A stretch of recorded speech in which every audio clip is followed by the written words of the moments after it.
अस्सलाम वालेकुम नाज़रीन, मैं हूं मरियम खान और आप देख रहे हैं पाक न्यूज़ टीवी।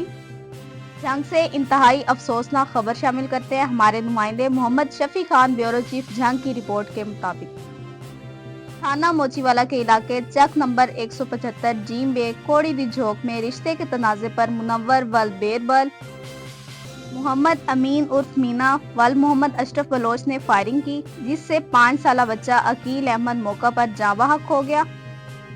मोहम्मद इमरान मोहम्मद आमिर को डीएचक्यू अस्पताल जंग मुंतकिल कर दिए गए, जो कि शदीद जख्मी हैं।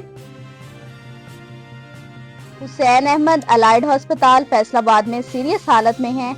मुल्जमान के खिलाफ थाना मोचीवाला में मुकदमा दर्ज कर लिया गया है और मुल्जमान ताहाल मफरूर है।